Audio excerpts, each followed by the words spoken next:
Okay, I want to go over handling and the settle mat, which is the last bit for the instructive portion of this video.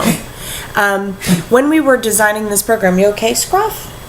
When we were designing this program, we wanted to include things that are important for just life skills for dogs, and handling very rapidly became a really flashing light.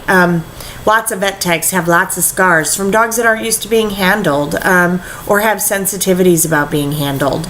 We're going to talk next week more about signaling, but I wanted to chat with you about just being aware of, does your dog get stiff or concerned if there's any parts of their body or anything that you do with their body that makes them worried. I'll give you an example. I had a client yesterday that if you reach for the dog's collar, she shrinks back and kind of makes a face. She's been dragged around a lot by her collar. So she's learned, when humans touch my collar, yucky things happen. So I just showed them how to start fixing it. We just counted out 10 treats, and I touched her collar and gave her a cookie 10 times in a row. And what very quickly happened was Roxy, when I reached for her tail, she wasn't like, yay, touch my collar, but she was much more willing to have that interaction.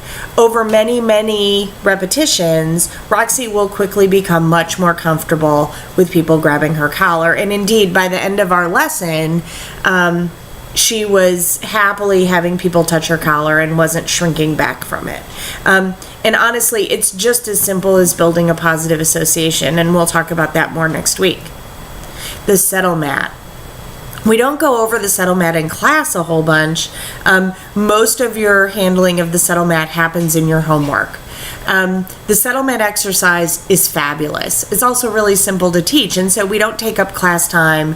If most of our clients are complaining that the dog is chewing on them or jumping up on them or whatever, and so we put the accent in the lesson on that and not so much on the settle mat.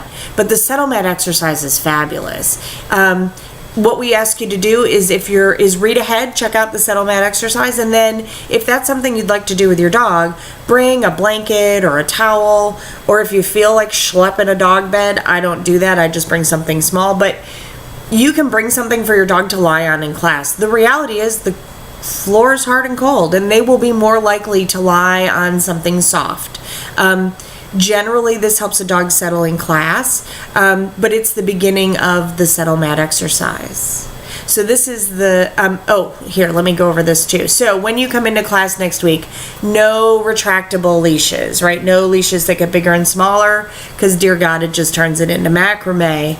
So typically a 6-foot leash works best. And one that's easy on your hands, not one that is hard on your hands. And we'll help you with that if you need help with it.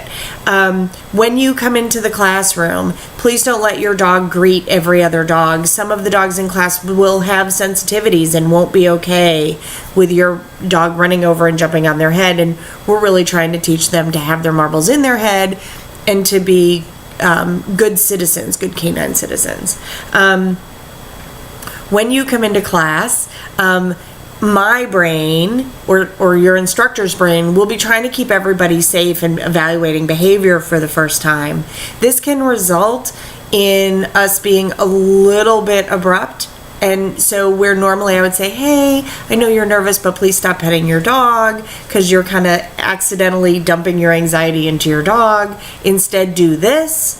You'll get stop petting. It's not that I'm mean. It's just that I'm trying to keep everyone, including you, your dog, the other dogs, the other people, my staff, everybody safe.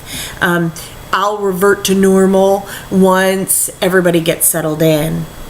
When you're filling into the room, go to the deepest spot first. Please don't come in and sit right by the door, because then every single dog has to run the gauntlet past your dog, and it's kind of unfair.